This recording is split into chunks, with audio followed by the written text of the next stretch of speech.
toujours dans les présentations d'outils avec GlideApp. L'avantage c'est qu'on peut toujours fabriquer soi-même l'application. Là il s'agit donc de créer un championnat NBA. Donc ça veut dire que vous allez utiliser quand même plusieurs séances avec des équipes fixes pour pouvoir intéresser les élèves justement dans la coopération et puis l'intérêt de jouer avec des équipes qui sont hétérogènes. Donc là nous sommes dans la présentation de l'application. On voit ici qu'il y a une vidéo qui va présenter aux élèves comment se passe et comment appréhender l'application.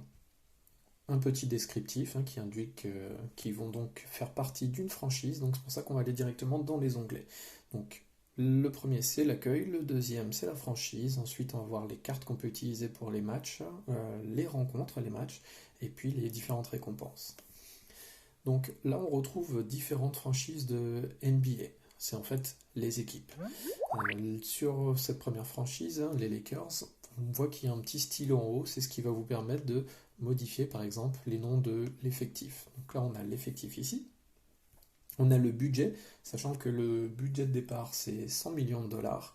Alors on prend exprès des grands chiffres, ça correspond aussi à la NBA. Voilà aussi pourquoi on parle en dollars. Là vous avez le total des recettes au cours des matchs, le total des dépenses, on verra ce que c'est, et puis donc un petit best-of sur les Lakers, et enfin le classement dans le championnat NBA. Rentrons maintenant sur les niveaux de rencontres. Donc là vous avez J1, ça correspond à la première journée, la première séance vous allez faire ça. Ensuite il y a J2 et ainsi de suite.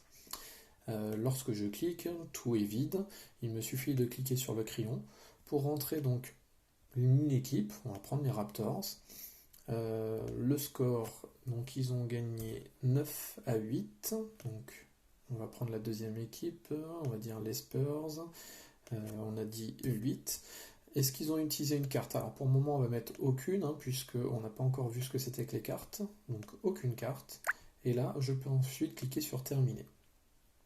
Donc souvent il faut un petit temps de rafraîchissement, il suffit des fois de sortir et de revenir, et là on voit que les Raptors ils ont marqué 3 points au classement et ils récupèrent 13 millions de dollars. En utilisant 0 cartes, ils ont donc eu 0 dépenses. Voilà le récapitulatif de la rencontre. Maintenant, les équipes peuvent choisir des cartes qui vont être soit des avantages pour eux, soit des contraintes pour l'adversaire. Donc on va voir ces cartes. Ces cartes ont un coût. Donc les cartes bonus, on va trouver la carte Tony Parker. Donc là il y a une petite description. Elle coûte tout de même 7 millions. Il faut donc gérer son budget, et c'est-à-dire utiliser les cartes à bon escient, c'est-à-dire être capable de comprendre le rapport de force. Est-ce qu'on affronte une équipe qui est inférieure à nous, auquel cas on n'a pas besoin de cartes, ou une équipe qui est supérieure à nous, donc pour essayer de la battre, on va quand même prendre le risque d'acheter une carte. Il y a une carte LeBron James, une carte Stephen Curry, tout ça vous pourrez le découvrir. Des cartes contraintes, voilà, c'est le même principe. Donc cette fois-ci, lorsque vous allez dans rencontre, on va dire qu'il y a une deuxième rencontre qui a eu lieu. On a le petit stylo, on va reprendre cette fois-ci les Bulls qui vont jouer donc contre l'équipe de les Celtics. Les Bulls ont perdu 2, donc cette fois-ci à 9. Les Bulls n'ont pas utilisé de carte. Les Celtics, par contre, eux, ils ont utilisé la carte LeBron James. Donc on va terminer, comme tout à l'heure, on va rafraîchir. Et donc là, on voit que les Bulls, ils ont marqué donc 0 points au classement. Avec la défaite, ils perdent même 5 millions de dollars, mais ils n'ont pas de perte supplémentaire parce qu'ils n'ont pas dépensé de cartes. A l'inverse, les Celtics, ils marquent 3 points, ils gagnent 13 millions de dollars. Par contre, ils ont dépensé 8 millions de dollars, ce qui leur fait un delta de 5 millions. Donc, Celtics plus 5 millions sur la journée, Bulls moins 5 millions. Ça se répercute forcément sur le classement. Donc là, si je fais retour, nous allons au niveau des franchises. Les Bulls, ils sont donc à 81 millions de budget, un total des recettes de moins 20 millions, donc a priori ils n'ont eu que des défaites, et un total de dépenses de 0.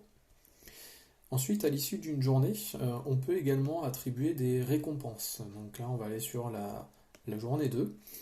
Les récompenses, il s'agit de The Best Referee, pardon pour mon anglais, le meilleur arbitre, Sportsmanship Award, donc le prix de l'équipe la plus fair play, pardon, et Coach of the Year. Donc, éventuellement, si vous avez mis ça, donc l'équipe qui a su faire le meilleure rotation, le meilleur coaching. Souvent aussi celle qui a la meilleure entente entre elles. Donc à nouveau, on clique sur le stylo pour attribuer les prix. Moi, ce que je vous conseille, c'est à la fin de la séance, en fait, de faire voter chaque équipe, sachant qu'ils n'ont pas le droit de voter pour eux-mêmes. Donc là, on va attribuer les Lakers, ici, on va mettre Raptors, et là, on va récompenser les Bulls. Terminé. Et donc à la fin de la journée, vous avez les Lakers qui ont remporté un prix et qui vont donc gagner de l'argent grâce à ça. Les Raptors avec le prix du fair play, idem, et les Bulls avec le meilleur coach, idem, ils vont réussir à gagner de l'argent.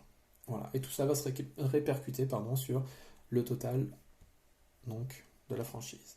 Ça vous permet d'avoir un classement en fait qui se fait en fonction des budgets, c'est-à-dire être capable de gérer ses dépenses, être capable d'obtenir des récompenses, et puis ça donne une stimulation avec cet enjeu, est-ce qu'on va prendre des cartes, est-ce qu'on va pas prendre de cartes.